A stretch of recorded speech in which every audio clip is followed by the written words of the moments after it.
Hello all, welcome back to New Chapters. My name is Sarah, and if this is your first time joining me, I just want to say thank you for stopping by for this chapter of my life. I'm a hobby hopper, so if this isn't the content you usually watch me for, I hope you enjoyed this hobby as well and will stick around for today's video. Today we will be doing another WIP&Chat. WIP, W-I-P, stands for work in progress. Feel free to grab your own projects to work on during this time, or you can treat this like a podcast and just listen while I chat. For today's video, I will be continuing to work on my Winter Girl kit from Enabler's Outpost. This is an image licensed through Shutterstock. Unfortunately, this kit is no longer available, but I will link to the Enabler's Outpost website below so you can check out the kits they do have available. In terms of tools, today I will be using this diamond painting pen from Diamond Art Club. On one end, I have a Diamond Art Club single placer steel tip secured with a clear hair tie. In this side, I have micro-sized glue dots as an alternative to wax. On the other side, I have an empty standard brass tip. The tray I am using is from Firefly Diamond Art. This is their element tray, which has interchangeable base plates. Today, I am just using the standard tray base. I have my Dreamer Designs tweezers from their standard toolkit off to the side if I need them. I also have my diamonds kitted up in Elizabeth Ward trays off to the side. While I am getting a section ready to work on today, let me ask you all how you are doing. What has been happening in your life recently? Anything fun or exciting happening or coming up? Anything that's not as great going on in your life? If there's anything you'd be willing to share about, I would love to talk about it in the comments.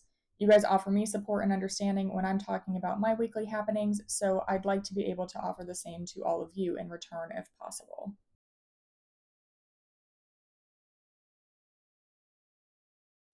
I'm not sure how much you will be able to tell, but I have changed up the way I am filming for at least the next few WIP&Chat videos.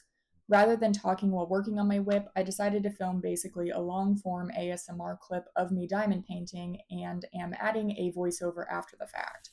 I'm not sure if every video filmed this way will be scripted, but at least for this one I typed out all of my thoughts for the week and am reading them back now as I am recording my voiceover. I'm hoping this does multiple things. One, I'm hoping this cuts down on my mental fog that makes me lose my train of thought while I'm trying to talk and diamond paint simultaneously.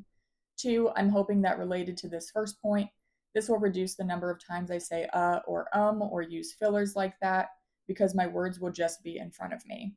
Three, I'm hoping this will eliminate the need to revise my subtitles and make them more structured since they will now have punctuation instead of being one run-on sentence. Four, I'm hoping this motivates me to want to keep working on my diamond paintings. As you know, if you've watched any of my videos, the whole premise of this channel is based on the knowledge that I am a hobby hopper. I tend to be really interested in a hobby for weeks or months or even years at a time, but then my interest will move to a different hobby. I typically cycle between a handful of hobbies, but it's inevitable that I will lose interest in every hobby eventually, or will at least cut down on my time dedicated to a particular hobby when I transition to another focus hobby. So diamond painting has been something that I have been less interested in doing recently, and I found that to be doubly true while I was trying to film WIP&Chats recently. I'm still enjoying recapping my weeks for you guys, and I am still enjoying working on my diamond paintings for you all to watch, but I was finding I was currently most interested in diamond painting when I was able to use it as a time to relax and decompress rather than a time to talk and catch up. I found I was missing the disconnection that I get when I diamond paint while listening to music or a podcast or watching a show or another WIP&Chat. At the same time, though, I wasn't that interested in diamond painting outside of wanting to keep up with it for filming. So this is my current way of keeping myself interested in both diamond painting and creating content. Hopefully you still hear the satisfying pops in the background and I can still update you on my weeks, but I can put a little more forethought into what I'm trying to tell you all, and I can still put on my headphones and detach from myself to let my mind clear up a bit while I'm diamond painting and filming for you all. You will have to let me know in the comments if this style of video works for you all, or if you have any feedback about how it looks or sounds compared to my previous videos. Now that I've probably taken up most of the footage I have filmed for today's video with my explanation of my restructuring for the time being, let's get into what was going on this past week. As I mentioned, my focus hobby has drifted away from diamond painting over the last month or so, and I have been reading even more than usual. I pretty consistently read a little bit every single day for at least the last 2.5 years. I started using an app to track the books I was reading around Thanksgiving of 2022, and last year I made a reading journal within my digital planner that included a spread for tracking my minutes read each day. I've continued that this year, so I try really hard to be able to put something down every day, even if it's just a page or a minute. But in the last half of May, I've been really invested in reading and have been reading for at least an hour and a half almost every single day. But there have been some days, multiple days, that I was reading more like 4 or 5 hours every day. So again, my focus hobby at the moment. But my local library does several summer reading challenges, including one specifically for adults where you can choose to read 10 books or 30 hours and receive a prize package with things like coupons for local venues and a tote bag. Due to my current addiction to reading, I've already completed 2/3 of this challenge, and it has only been open for a week, which means I've read for at least 20 hours in about a week. And I would bet the number of hours is even more ridiculous if you looked at how many hours I have read in the last 2 full weeks. At my current rate, I'm sure I'll have completed the reading challenge by the time my next WIP&Chat goes up. In terms of job updates, I have been playing phone tag again with the supervisor for the probation job that I'm waiting to hear back from. I'd thought maybe they had already made final decisions about the position and just hadn't contacted me because they chose to go with another candidate, but they surprised me by trying to call me this week. I know I've said before that I recognize my current sleep schedule that prevents me from being awake super early is in part self imposed, but the problem is I'm currently unavailable to take phone calls in the morning because I am still asleep.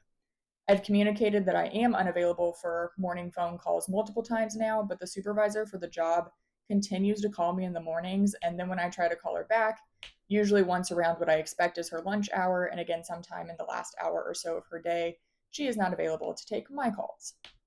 I've left her multiple voicemails over the course of us playing phone tag twice now, stating I am not available in the morning, but she can call me anytime in the afternoon and I will be able to take her call. But we just keep going back and forth, and honestly, it's a giant red flag for me now. But she is trying to follow up with me on my interview, and I would imagine if she was going to tell me that they aren't choosing me as a candidate, that she would just say that in a voicemail instead of trying to call me every morning and just say, please call me back. So once I finally am able to make contact with her, we can discuss whatever it is that can't apparently be said over voicemail. My other job update is that I am starting to brainstorm ideas for my library panel interview presentations. I told you all that I had a phone interview for a library position during my last WIP&Chat, and they contacted me to ask me to come in for a panel interview, which is their next step in the hiring process. So I'm working on coming up with ideas for 3 presentations I will need to prepare in addition to answering general interview questions during the panel interview. They are only supposed to be short, 5-minute or less presentations, but I've never really had to formally pitch program ideas to anyone before, so I'm not quite sure what they expect of me. One presentation is supposed to be a minute-long book talk, and the other 2 are for actual programs or events for specific segments of the library patron population. I had some ability to choose when I wanted to meet for my panel interview, so I picked one of the last dates so I can give my mind plenty of time to allow ideas to percolate before I have to finalize my choices. It's a twofold problem, though. I tend to procrastinate, so if I give myself extra time, I'm not necessarily going to start working on the presentations any earlier than I feel like I have to. But on the other hand, I tend to fixate on a project or a problem and turn it over in my head for as long as I can before finally putting those mentally polished ideas down on paper. It's the same way I used to write my essays in high school and college. I'd basically write the whole thing in my mind before actually documenting the words anywhere. Though my psychological reason for choosing a later interview date is I hope it helps me stand out. When presented with any group of people, objects, ideas, whatever, we are more likely to remember things at the beginning or the end of the group. The things in the middle are much harder to recall. So if I put myself in the middle of the interview group, I have to work twice as hard to stand out from a psychology perspective. There's no point in putting myself at a disadvantage if I can help it. So hopefully I end up with some great ideas, not too much procrastination, and an interview placement that makes me memorable enough to stand out and get the job. But I will keep you all updated for sure. The last thing for today that I can't imagine I still have time to discuss is just a full circle moment for what I discussed last week or maybe the week before with feeling unproductive while my partner was gone on his work trip a few weeks back now. Cleaning has been a hassle for me recently in my lack of motivation. And don't get me wrong, I'm not always the best at staying on top of daily cleaning best practices anyway, but now was not the week for my partner's family to decide to drop by our place with very little notice. My partner has been giving his family a hard time because he always is the one that has to come and visit, but no one ever comes to see him, even when they are in town. So his brother and nephew finally made sure they let him know they would be in town and would stop by to see the new place that we moved into over 6 months ago now. But they texted him at like 7 o'clock Friday night and were going to stop by around 11 a.m. the next morning after a ball game. So our turnaround time for cleaning up the house was almost non existent considering we were planning to sleep between those times. It didn't help that I was feeling horrible and was just wanting to crawl into bed and sleep once we got home from our bi weekly grocery trip. I was on the verge of having a full on meltdown because I was not feeling well. I had already been feeling overwhelmed by the uncompleted cleaning tasks that were starting to pile up. And while I want his family and our friends to be able to visit us, I need more notice so I can feel like we can at least pretend to have our lives together. And on top of all of this, I've been unemployed for almost 6 months, so it annoys me internally that I don't have a fully put together, unpacked for months, clean and tidy home. It makes me feel like a failure, and I would much rather hide all of those failings behind our closed home door instead of revealing that to my partners and my family members. It's also just a weird dichotomy of mine, too, because when I live alone, I almost never fall behind on tidying cleaning tasks. I might not worry about deep cleaning things as often as I should still, but rarely are things just hanging out in the sink or collecting in piles or never even given a home at all, like things are when I'm living with another person. But if his brother and nephew were appalled by our living situation, they kept it to themselves. We didn't really do anything more than some spot cleaning. I still wish it either looked better or we'd been able to just meet up with them out in public somewhere for food or something rather than having to have them over, but maybe it will be what provides my next round of cleaning motivation. Well, now that I have approximately 7 pages of script notes and only about 30 minutes of footage for this video, I'm going to go ahead and wrap things up because I'm not sure if I will manage to squeeze this much speaking into this video or if I will have to add more time to talk about everything I've written out. If you made it all the way to the end of this video, please leave a microphone emoji in honor of me changing up the video formatting to be a voiceover. As I said earlier, please let me know if you have any feedback on this video format. Thank you all for watching today's video. If you're looking for more content related to this chapter of my life, please check out my diamond painting playlist linked in the cards or around the description box if it doesn't pop up in the cards. If you liked this video, please give it a thumbs up and consider subscribing for more content about this chapter and others. Please leave any thoughts or questions you have in the comment section. See ya in the next one.